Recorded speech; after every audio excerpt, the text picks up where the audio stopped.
চৰকাৰী টয়লেটৰ বাবে আবেদন কৰা সকলোৰ বাবে আছে সুখবৰ। যদি আপুনি চৰকাৰী টয়লেটৰ বাবে অনলাইন আবেদন কৰিছিলে তেতিয়া আপোনাৰ বাবেও আছে সুখবৰ, কিয়নো এতিয়া ভেৰিফিকেশ্যন সম্পূৰ্ণ হৈছে আৰু নতুন তালিকা প্ৰকাশ পাইছে। যদি এই তালিকাত আপোনাৰ নাম আছে তেনেহ'লে আপুনিও চৰকাৰী টয়লেটৰ পইচা পাব। বহুতো মানুহে চৰকাৰী টয়লেটৰ বাবে অনলাইন আবেদন কৰিছিলে, কিন্তু বহুতৰে ৰিজেক্ট কৰি দিছে। যদি আপোনাৰ নামটো ইয়াত আছে তেনেহ'লে আপুনি ভাগ্যৱান আৰু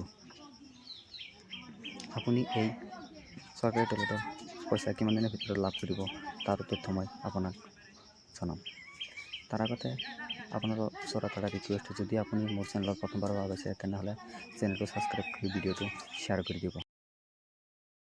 প্ৰথমতে আপুনি ক্ৰম বাজাৰত চাৰ্চ বাটন কৰি চাৰ্চ কৰিব SBM বুলি। তাৰপিছত এনেকুৱা এটা পেজ খোল খাব।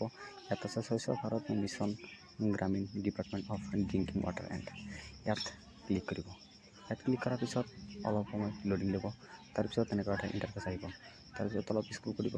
স্ক্ৰল কৰাৰ পিছত ইয়াত চাব 3 ডট। এই 3 ডট ক্লিক কৰি যে চিটিজেন কনজিউমাৰ ইয়াত ক্লিক কৰিব। ইয়াত ক্লিক কৰিব চিটিজেন যে কেৰেক্টাৰ ইয়াত ক্লিক কৰিব। ইয়াত ক্লিক কৰাৰ পিছত যদি আপুনি চিটিজেনৰ মোবাইল নাম্বাৰটো ৰেজিষ্টাৰ কৰিছিলে তেতিয়াহ'লে ইয়াত মোবাইল নাম্বাৰ এণ্টাৰ কৰি OTP ভেৰিফাই কৰিব। তাৰপিছত কেপচা বহাই চাইন ইনত ক্লিক কৰিব। চাইন ইনত ক্লিক কৰাৰ পিছত এনেকুৱা ইণ্টাৰফেচ আহিব। ইয়াত তলত স্ক্ৰল কৰি চাব, ইয়াত যদি এক্টিভ দেখায় তেনেহ'লে আপোনাৰ ষ্টেটাছটো ঠিকেই আছে। তাৰপিছত অলপ ওপৰফালে চাৰ্চ কৰি তাত 3 ডট ক্লিক কৰিব।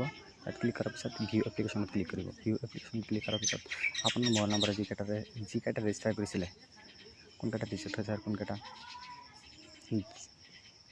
একচেপ্ট হৈছে ইয়াতে ক্লিক কৰি চেক কৰিব পাৰিব।